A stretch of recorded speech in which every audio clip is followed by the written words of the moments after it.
Mais uma vez, graças e paz a todos, irmãos. Nós estamos estudando essa lição que fala sobre a igreja enfrenta. E hoje nós vamos falar sobre a igreja amordaçada. E queria convidar a todos a abrir um texto que está em Romanos, capítulo 12.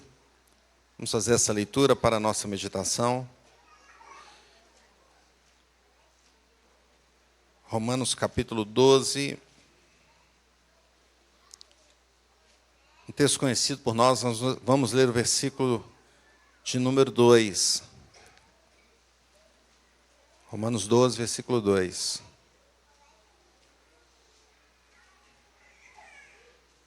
Vamos ficar em pé mais uma vez para lermos? Vamos lermos juntos? Vamos lê-lo juntos. Diz assim: E não vos conformeis com este século, mas transformai-vos pela renovação da vossa mente, para que experimenteis qual seja a boa, agradável e perfeita vontade de Deus. Louvado seja o Senhor pela tua palavra, nós te agradecemos e pedimos que o teu Espírito fale conosco, use o teu servo. Nós dependemos do Senhor para entender a tua verdade e pedimos a tua bênção em nome de Jesus. Amém. Os irmãos podem sentar? Meus irmãos, um tempo atrás, um ano, né? Mais ou menos 1 ano, 2 anos, a gente tinha um cachorrinho em casa. E esse cachorrinho ele era um cachorrinho bem bravo, pequenininho e bravo, né? Ele gostava de latir. Impressionante como gostava de latir. Qualquer coisinha, né? Por qualquer motivo ele estava ali, latindo, né? E o som dele era agudo, eu não sei se ele ouvia a gente cantando as músicas, o som dele era bem agudo, né? Então incomodava demais. Um dia eu queria andar com ele na rua e a Vilma falava, é difícil de andar com ele na rua, late para todo mundo. Aí ela colocou uma focinheira nele, né? Uma mordaça, uma focinheira nele. E ele, só que ele era tão, o instinto dele era tão de, tinha que latir, que ele tirava, ele conseguia tirar. A Vilma comprou uma bem apertada assim, mas ele tirava ela assim mesmo, não é? E aí ele latia de qualquer forma, né? Veja, irmãos, esse texto bíblico aqui, Paulo está nos chamando, nesse versículo, alguns pontos importantes, né? Versículo conhecido, que nós podemos tirar muita lição a respeito desse tema, a igreja enfrenta. Veja que Paulo falou ali, a igreja cristã, sobre a salvação. A igreja de Roma, ele falou sobre a salvação, sobre a graça, sobre a justificação, sobre a fé. E aqui, depois que ele fala tem tanta teologia envolvida em Romanos, e aqui nesse texto ele chama a atenção, nos chama a aplicação de uma vida diferente da vida do mundo. Versículo 1 fala, ele rogo-vos, irmãos. Então, ele está chamando a atenção, não é? Como se, de repente, ele conta uma história, ou fala ali a teologia, explica a teologia, e depois ele rogo-vos, irmãos. Então, ele chama a atenção, nos chama a essa atenção. E no versículo 2, nós temos algumas lições importantes sobre isso, pois ele está ensinando aqui que o crente obedece à palavra de Deus diante das barreiras do mundo, diante das molduras do mundo, das formas, das mordaças do mundo. E como que o crente faz isso aqui? Ele nos coloca alguns pontos. Em primeiro lugar, o crente obedece não se amoldando o mundo. Eu queria que você lesse comigo aí de novo essa primeira parte do versículo 2, que diz assim: E não vos conformeis com este século. Então a gente percebe aqui que Paulo está falando, olha, não vos conformeis com este século. Ou seja, não vos coloquem na mesma forma deste século, ou deste mundo, não é? Este mundo é um mundo que, não só o dele na época lá, mas o nosso também, é um mundo que investe de várias formas contra a igreja. Nós ouvimos aqui o pastor Marcelo falando sobre um pastor amigo nosso que está indo para um lugar bem difícil de levar a palavra, de pregar a palavra, não é? É um lugar muito violento. Então veja que lá naquela região, o mundo investe, a sociedade ali investe contra o Evangelho. Mas aqui também, Nós vemos uma sociedade que tenta, por exemplo, ridicularizar a verdade do Evangelho. Para quê? Para inferiorizar os que creem no Senhor Jesus. Então, aqueles que, vou falar de Cristo, se sentem inferiorizados. Uma sociedade que conta uma história, às vezes enviesada, pega a história bíblica e tenta enviesá-la, para que as pessoas que acreditam não passem a acreditar, ou passem a duvidar do Evangelho. Uma sociedade que distorce ou altera a palavra de Deus. Nós temos alguns movimentos assim, que pegam a Bíblia e mudam uma palavra, mudam outra. Não é? E provavelmente querem fazer outro movimento assim, nesse nosso mundo. E se for preciso, o mundo usa até de violência, como foi citado pelo pastor Marcelo, contra os filhos de Deus, para que a verdade não seja proclamada, mas que a mordaça entre nos crentes. E eles não proclamem o Evangelho do Senhor Jesus. É por isso que Paulo deixa, então, essa mensagem aqui, importante para a nossa vida. Não vos conformeis com este século. É uma instrução para que nós não nos amoldemos aos conceitos deste mundo, às ideologias deste mundo, às heresias, às práticas em geral do mundo. Não vos conformeis com este século. Veja que essa talvez seja uma das coisas mais difíceis que nós temos. Por exemplo, olha a roupa que você está usando. Provavelmente tem uma influência desse século, não tem? Jesus não usava terno, né? Não sei se usava, né? Provavelmente não existia. Então, é lógico que nós estamos no mundo e vivemos no mundo. Mas nós não somos do mundo. Isso não quer dizer que nós vamos passar a usar turbante e deixar o terno de lado. Mas quer dizer que nós devemos pensar nas coisas que o mundo nos oferece.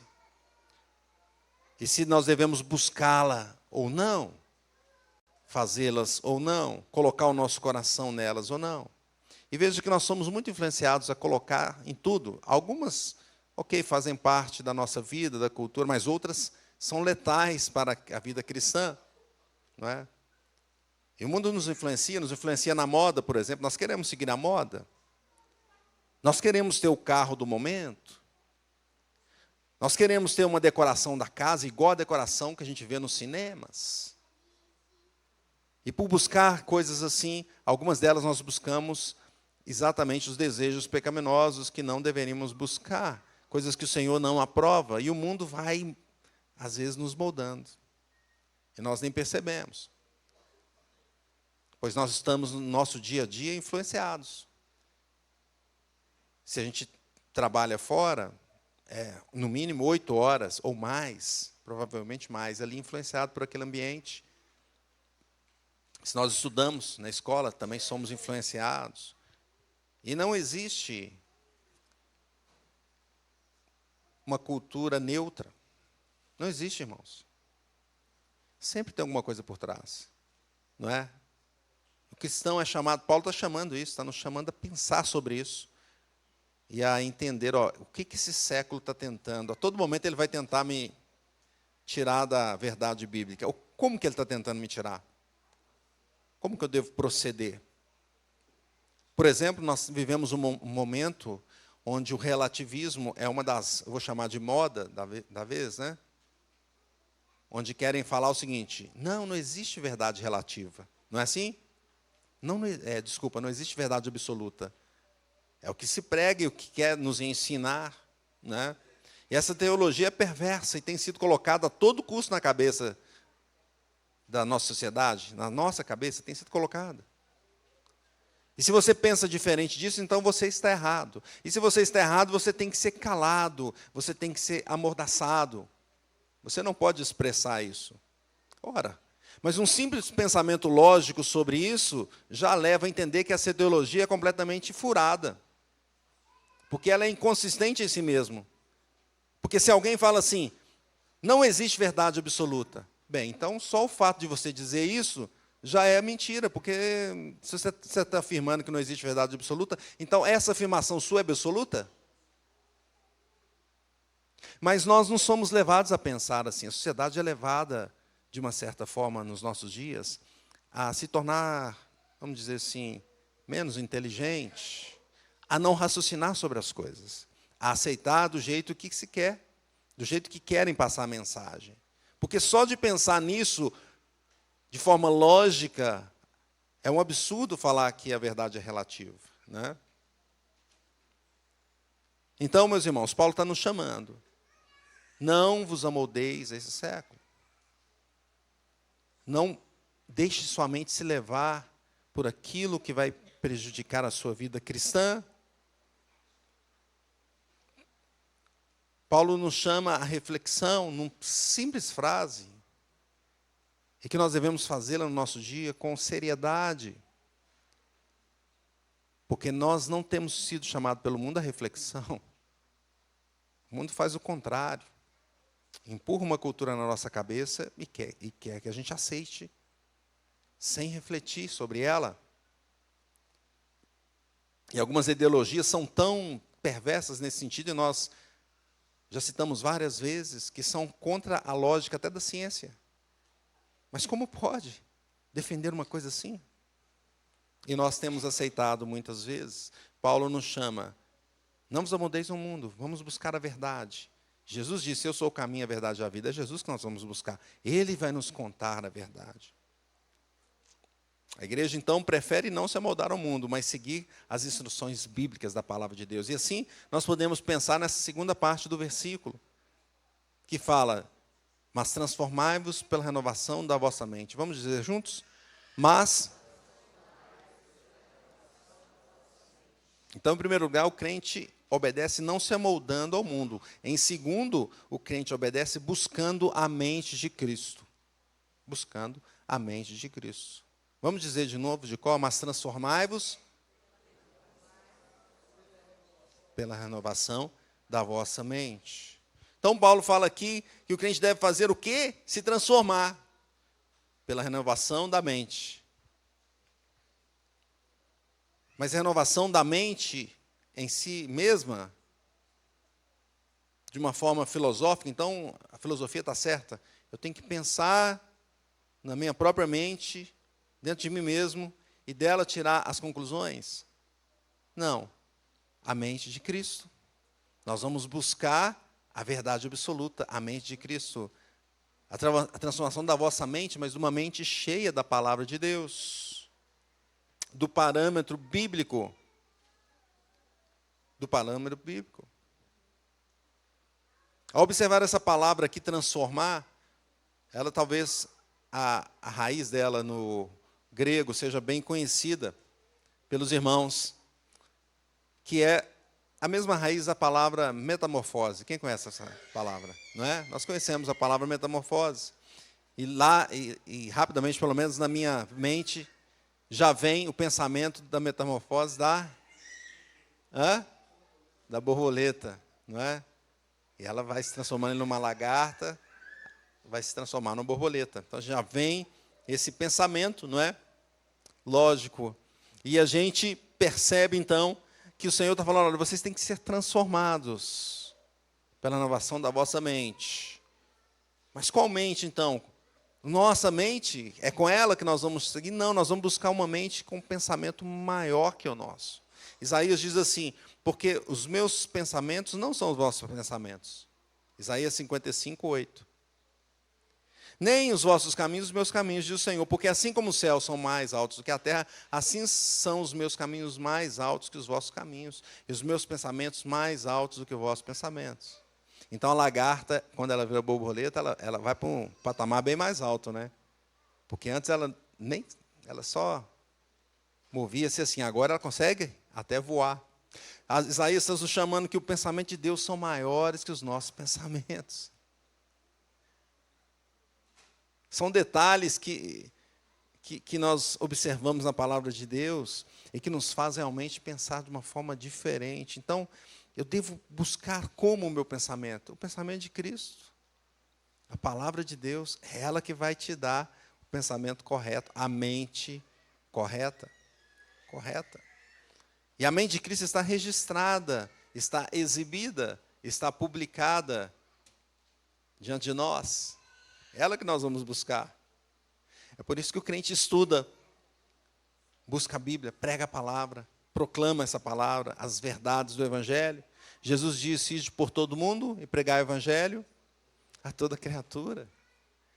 Porque esse Evangelho, e nós teremos aí, estamos no Natal falando das boas novas, esse Evangelho é que nos dá a esperança de vida, é que nos faz olhar para esse mundo caído que tem tanta tristeza, tanta destruição, tanta incoerência, não é? Mesmo com a evolução, com o progresso da ciência, não é? Vamos dizer assim.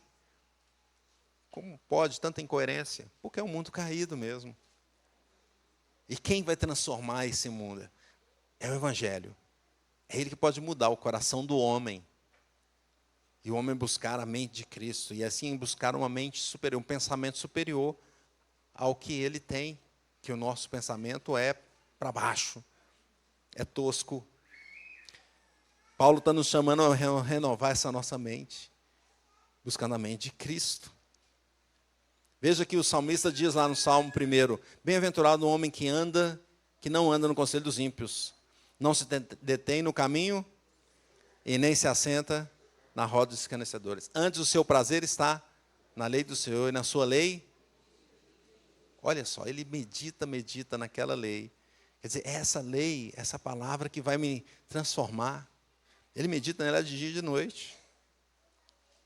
A obediência, então, leva o homem a ir e anunciar a palavra de Deus. É por isso que a igreja não pode ser amordaçada.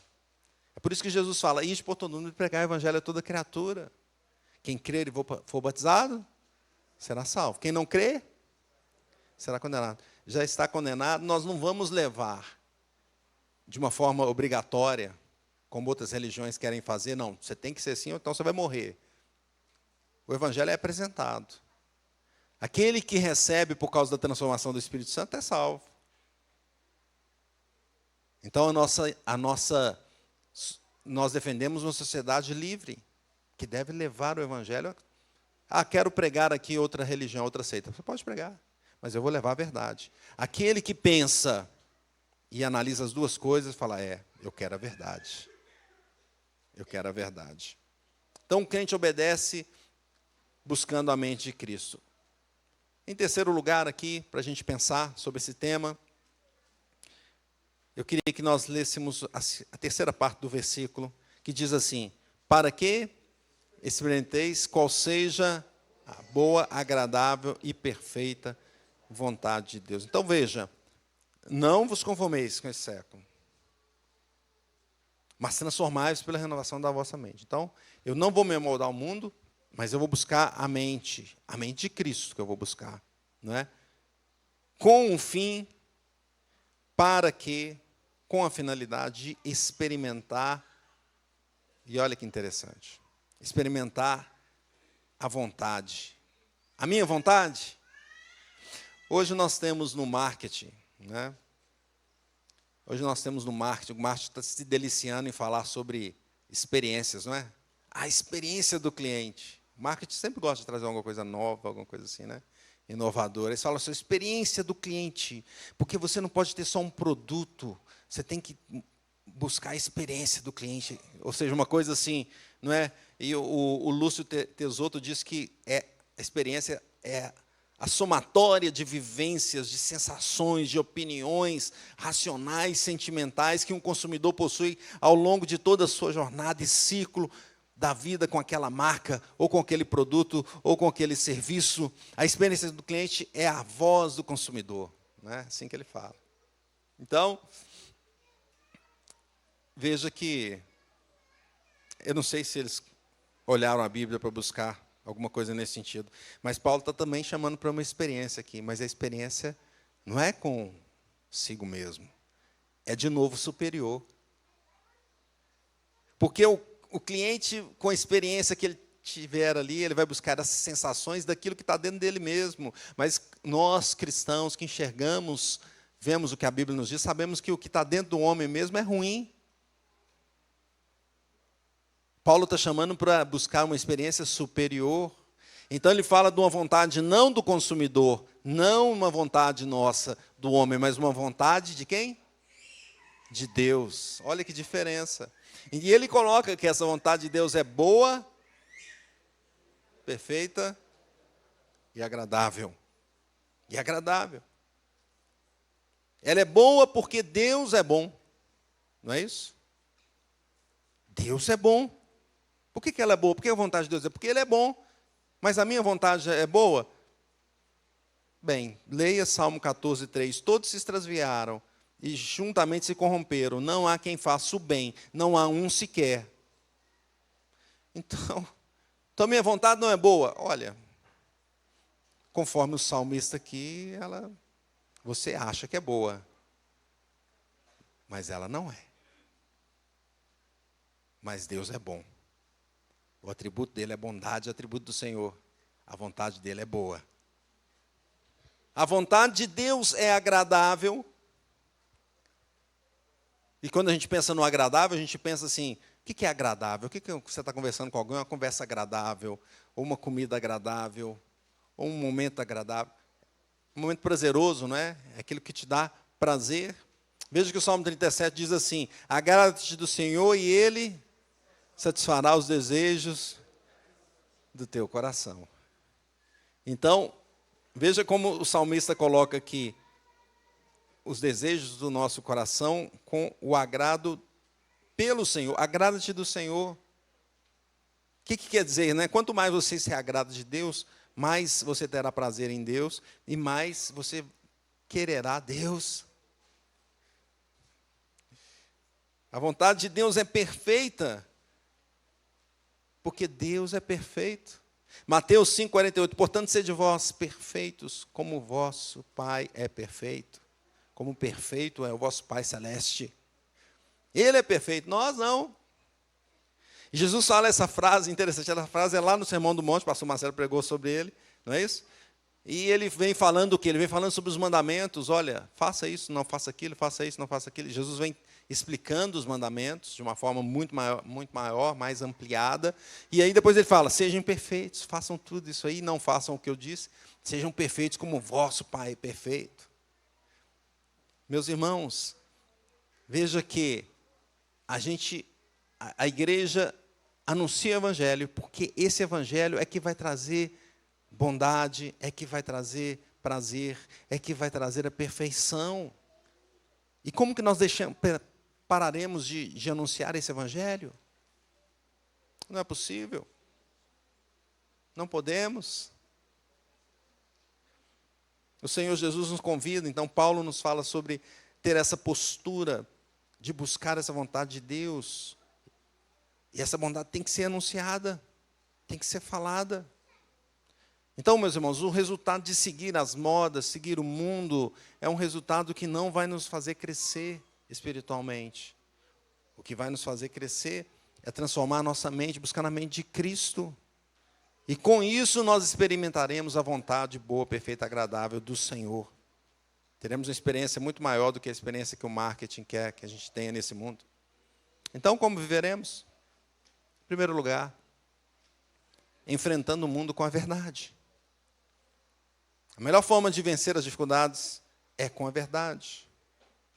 As mentiras que o mundo lança contra a igreja, contra os crentes, não prevalecerão. Porque a verdade é que prevalecerá. Busquemos então a verdade. Mas o sistema mundano ficará furioso contra a igreja. Sempre ficou. Vai continuar ficando até o dia que Jesus vai acabar com isso. Mas até lá, nós devemos levar a verdade do Senhor Jesus. Pregamos a verdade absoluta do Evangelho. Não ficaremos com a focinheira, mas nós tiraremos e anunciaremos essa verdade. Como viveremos? Em segundo lugar, buscando o conhecimento, porque para saber, para falar sobre essa verdade, para anunciá-la, nós temos que conhecê-la. Mesmo que você tire a mordaça, e aí? Então fala. Fala o quê? Você tem que conhecer a verdade de Deus. Você tem que estar cheio, nós precisamos estar cheios do Espírito Santo, da palavra de Deus em nossa vida. Senão, mesmo que a mordaça seja tirada, nós não teremos o que falar. A boca fala do que o coração está cheio. É por isso que quando você vai no jogo de futebol ou vai assistir, você vê o que é falado nos campos, não é? Na torcida, para o juiz, porque é daquilo que o coração está cheio. E de que nós estamos enchendo o nosso coração? Vamos enchê-lo da palavra de Deus, buscando essa mente de Cristo, para trazer uma palavra boa, perfeita, uma palavra agradável. Como viveremos, meus irmãos? Viveremos tendo prazer no Senhor. Mais uma vez, eu busco esse Salmo 37. Agrada-te do Senhor, e Ele satisfará os desejos do teu coração. É como se, vamos dizer assim, tivesse uma comida que você nunca experimentou, e aí alguém te fala, experimenta essa comida, né? E aí você, não, isso é esquisito. Por exemplo, minha filha gosta de sushi, não é? Mas ela até então não tinha experimentado comer sushi. Aí quando ela experimentou, qual delas? Ah, lá, né? Experimentou, gostou, e gostou, é o gosto dela, né? Eu também gosto, mas tem outros que preferem churrasco, né, pastor? Meus irmãos, Deus está diante de nós, Jesus está diante de nós, a palavra está diante de nós. Nós estamos experimentando essa palavra? Ou nós estamos falando assim, não quero experimentar, não. Está parecendo um esquisito esse negócio, deixa aí.